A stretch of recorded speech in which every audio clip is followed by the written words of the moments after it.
नमस्कार दोस्तों, आज की स्टोरी के थ्रू हम सेंटेंस के स्ट्रक्चर को जानेंगे, नए वर्ड सीखेंगे और साथ ही पीस ऑफ माइंड का हमारे लिए क्या इम्पोर्टेंस है इसके बारे में भी जानेंगे। तो वीडियो को लास्ट तक जरूर देखिएगा। स्टोरी का नाम है the shepherd and the bandit. The shepherd यानी कि चरवाहा। जो भेड़ों को चराने का काम करते हैं उन्हें चरवाहा या शेफर्ड कहा जाता है। एंड और द बैंडिट। द बैंडिट यानी कि डाकू। चरवाहा और डाकू। यह स्टोरी है एक चरवाहे और एक डाकू की। अ लॉन्ग टाइम अगो यानी कि बहुत समय पहले। ये कभी भी ये फ्रेज आता है अ लॉन्ग टाइम अगो यानी कि बहुत समय पहले। There was a shepherd. एक चरवाहा था। एक चरवाहा था। He had 2 sheep and could hardly make a living for himself. ही उसके पास हैड था, उसके पास था 2 sheep यानी कि 2 भेड़े। ठीक है, 2 भेड़। उसके पास क्या था? 2 भेड़ थी। एंड और कुड हार्डली, कुड कर सकता था। हार्डली, हार्डली का मतलब होता है मुश्किल से। मेक अ लिविंग का मतलब हुआ जीवन यापन करना। फॉर हिमसेल्फ खुद के लिए। उसके पास 2 sheep थी और वह मुश्किल से अपना हिमसेल्फ यानी खुद का अपना जीवन यापन कर पाता था। He had neither clothes to wear nor a pair of shoes. Neither और nor एक स्ट्रक्चर है जिसका मतलब होता है ना ही ये ना ही वो, यानी दोनों में से कोई भी नहीं। एग्जाम्पल के थ्रू देखते हैं इसको। He neither read nor play यानी ना ही वह खेलता है ना ही पढ़ता है। इस सेंटेंस में क्या होगा? He had neither clothes उसके पास ना ही कपड़े थे।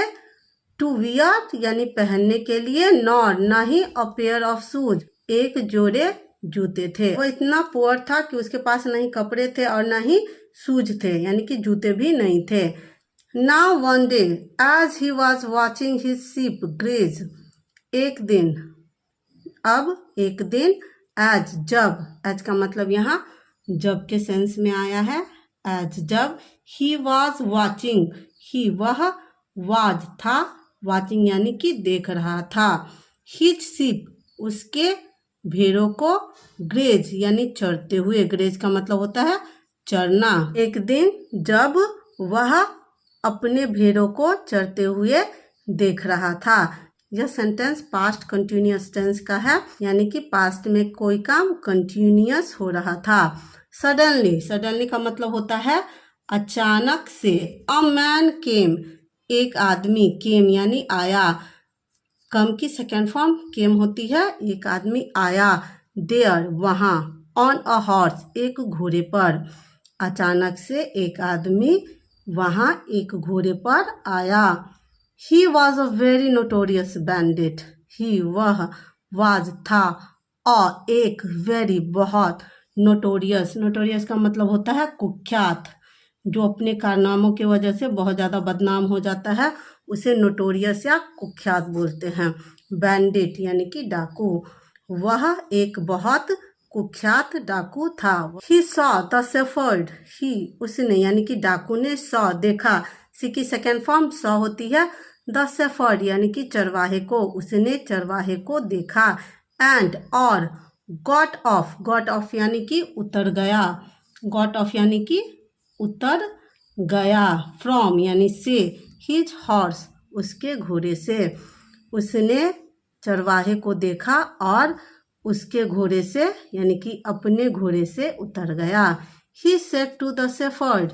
ही उसने, सेड कहा, टू द शेफर्ड यानी कि चरवाहे से। उसने चरवाहे से कहा। क्या कहा चरवाहे से? You seem to be a poor shepherd. You तुम। सीम टू का मतलब होता है लगता है। जब हमें कुछ फील होता है, लगता है, तो उसके लिए हम सीम टू का यूज करते हैं। लगता है तुम एक गरीब चरवाहे हो। Come and work with me. Come आओ, एंड और वर्क काम करो, विथ मी यानी मेरे साथ। आओ और मेरे साथ काम करो। यह सेंटेंस सिंपल प्रेजेंट टेंस का है। I will give you clothes and shoes. I मैं विल गिव यानी कि दूंगा, यह फ्यूचर का सेंस दिखाता है। यू तुम्हें क्लोथ्स यानी कपड़े, एंड और शूज यानी कि जूते, मैं तुम्हें कपड़े और जूते दूंगा, यानी कि बैंडिट कह रहा है कि मैं तुम्हें क्या दूंगा, कपड़े और जूते दूंगा। You will not have to worry for your livelihood, you तुम्हें, will not have to, will have to एक स्ट्रक्चर है जिसका मतलब होता है करना पड़ेगा। ओके, करना पड़ेगा, क्या नहीं करना पड़ेगा। पूरी सेंटेंस को देखते हैं।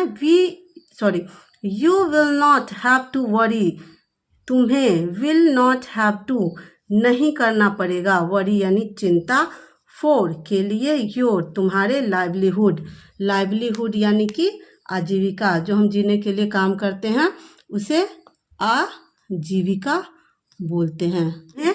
तुम्हारे आजीविका के लिए चिंता नहीं करना पड़ेगा। एट दिस, इस पर, डाकू ने जब कहा कि तुमको मैं कपड़े दूंगा, जूते दूंगा और तुम्हें अपने लाइवलीहुड के लिए चिंता नहीं करना पड़ेगा, इस पर the shepherd smiled, the shepherd यानी चरवाहा, स्माइल्ड मुस्कुराया, एंड और रिप्लाइड, रिप्लाइड यानी कि जवाब दिया। यह सेंटेंस सिंपल पास्ट टेंस का है, दोनों ही वर्ब में सेकंड फॉर्म का यूज किया गया है। दो का ये मतलब होता है यद्यपि, यद्यपि या हालांकि। दो your offer is tempting, your तुम्हारा, ऑफर यानी कि प्रस्ताव, इज टेम्प्टिंग, टेम्प्टिंग का मतलब होता है आकर्षक, यानी कि ऐसा है कि कोई आकर्षित हो जाए। योर, दो यद्यपि, योर ऑफर इज टेम्प्टिंग, तुम्हारा प्रस्ताव आकर्षक है। येट, येट का मतलब होता है फिर भी, येट का मतलब होता है फिर भी। आई विल रिफ्यूज, आई मैं, विल करूँगा, रिफ्यूज यानी मना करना, किसी चीज़ के लिए अस्वीकृति देते हैं, उसको एक्सेप्ट नहीं करते हैं, उसको रिफ्यूज करते हैं, उसे रिफ्यूज करते हैं यानी मना करना। आई विल रिफ्यूज, मैं मना करूँगा। यह सेंटेंस सिंपल फ्यूचर टेंस का है। क्या बोल रहा है शेफर्ड कि तुम्हारा प्रस्ताव जो है, तुम्हारा ऑफर टेम्प्टिंग है, आकर्षक है, येट फिर भी मैं मना करूँगा। I am content being a poor shepherd, I मैं, एम हूँ, कंटेंट, कंटेंट का मतलब होता है संतुष्ट, संतुष्ट या सेटिस्फाइड। ओके, मैं संतुष्ट हूँ। Being a poor shepherd, being यानी कि होकर भी, यानी कि वह क्या है, एक गरीब शेफर्ड है, अ पुअर शेफर्ड एक गरीब चरवाहा, मैं एक गरीब चरवाहा होकर भी संतुष्ट हूँ। एटलीस्ट का मतलब होता है कम से कम, एटलीस्ट का क्या मीनिंग होता है, कम से कम। I have my peace of mind, I मेरे, हैव यानी पास है, माई पीस ऑफ माइंड मेरा, पीस ऑफ माइंड यानी कि मन की शांति, मन की शांति। शेफर्ड ने क्या बोला, एटलीस्ट कम से कम, I have my peace of mind मेरे पास मेरे मन की शांति है। विच जो, यू डू नॉट हैव जो यू तुम्हारे पास नहीं है, डू नॉट हैव यानी कि तुम्हारे पास नहीं है। यहाँ सिंपल प्रेजेंट टेंस के नेगेटिव स्ट्रक्चर का यूज किया गया है, यानी कि which you do not have जो तुम्हारे पास नहीं है। हियरिंग सुनकर, दिस यह सुनकर।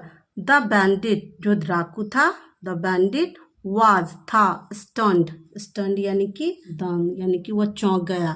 द शेफर्ड्स यानी कि चरवाहे की, एपोस्ट्रोफी एस लगा यानी चरवाहे की। वर्ड्स यानी कि शब्द। डीपली यानी कि गहरा, डीपली यानी गहरा। इन्फ्लुएंस्ड यानी असर डालना, ओके, असर डालना। हिम उस पर, एंड और, ही सरेंडर यानी कि आत्मसमर्पण कर देना, जब समर्पण, हिमसेल्फ खुद को, टू द पुलिस के पास।